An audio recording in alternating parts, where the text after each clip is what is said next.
You were watching a Life Coaching Philippines presentation. Life Coaching Philippines, helping Filipinos achieve their fullest potential. Welcome to Life Coaching Philippines. I am very excited today to share with you one of the most simple yet most effective methods in handling or managing a relationship. Now, you may be asking, what third party is a key to a stronger and more harmonious relationship? Tama ba ang rinig ko? And yes, you heard it right, my friends. In this video, we will teach you one of the best ways to have a better and smoother relationship with your partners using what we call the third party entity. Now, this method or model can also be customized to be effective in all other types of relationships you have with other people, tulad ng family, relatives, friends, and colleagues. But in this video, we will focus on how to use this model for your special someone or your partner. But before we start, let us remind you of a basic rule that we always tell our audience in any of our sessions, and here it is. You don't have to believe us. So what's the sense of this then? Why do I always say this?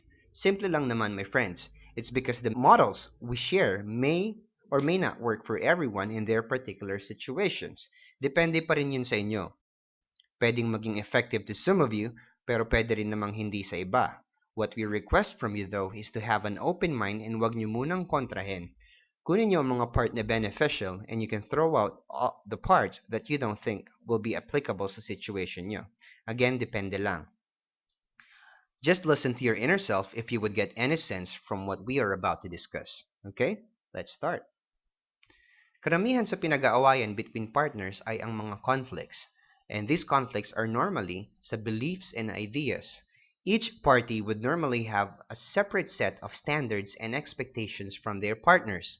And when expectations are not met, we normally feel disappointment and sometimes even anger about it. So, as Filipinos, what we normally do is we decide to meet halfway. That means we put limitations and conditions for each of us and come up with some sort of an agreement so that expectations are properly set. Now, this is a good method, but what is wrong with this situation? Let us look in this scenario. Jack here is an outgoing type of person. He loves hanging out with friends and going out to parties or other social gatherings. He is popular and known to be a very nice, approachable, and funny type of guy.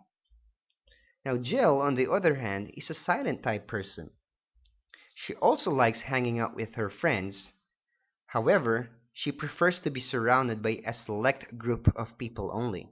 She prefers to stay home, although she occasionally goes out as well. Now, one day, on a very rare occasion, Jack and Jill got acquainted.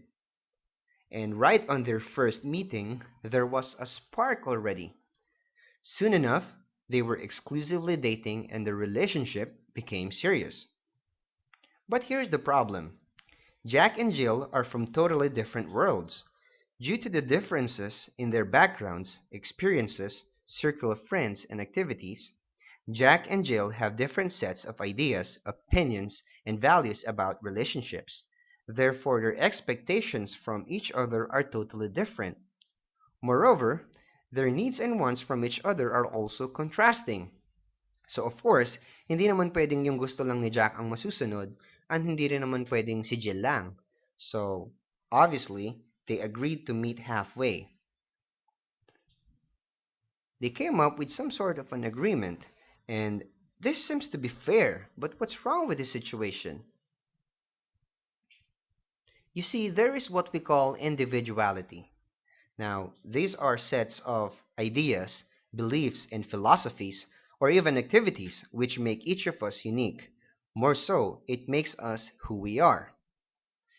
When you meet halfway, there needs to be some sacrifices. Each party would need to give up some of their interests, hobbies, or activities in order to come in agreement with the partner. And so, individuality is lost. You have to give up a part of who you are. Meaning, this is 100% of Jack, and here is 100% of Jill, each with their own individuality. To meet halfway, Jack and Jill have to give up a certain part of themselves, meaning 50% of Jack and 50% of Jill meeting halfway with an awesome power of 100% as a couple. Now, this is great. However, why should we settle with 50-50 of both? Why not have 100% of Jack and 100% of Jill, and then we will use a third-party entity that binds them together for an amazing power of 200%. Doesn't that seem to be better? They are able to express themselves and their individualities, and they don't have to give up any part of themselves in order to come in agreement with each other. How, if you may ask? Jack and Jill here happen to be both spiritually inclined, and they used their faith as a third-party entity that binds them together, meaning God became the center of their relationship, which how it should be in our opinion. So now that they have a common ground, Jack and Jill rarely have any misunderstandings in their activities because each of them know the right things to do from the wrong ones. And now they're not only operating with 200% power, but with another 100% power from God. Imagine that, a 300% power making the relationship even stronger. Plus, if any of them will do something that is not right, they would not only be liable to each other, but to the center of their relationship, which is God. And that, my friends, is how you use this model to have a stronger and more harmonious relationships. Now, we're not saying you do exactly as they did, although we highly encourage you to do so. You could use any common ground as your third-party entity. It could be an activity, a hobby, an interest, or a philosophy, where both of you would be highly comfortable and passionate about, as long as it's something that would allow you both to express yourselves and your individualities without having to cause fear, doubt, or worry from each other. How about you? What are the models or methods that you follow in your relationships? How applicable do you think the third-party entity is for you and your partner? I would be happy to know and discuss it with you, so add your comments below this video, and I'm looking forward to hear from you soon. Thank you everyone for watching, and this is again from Life Coaching Philippines.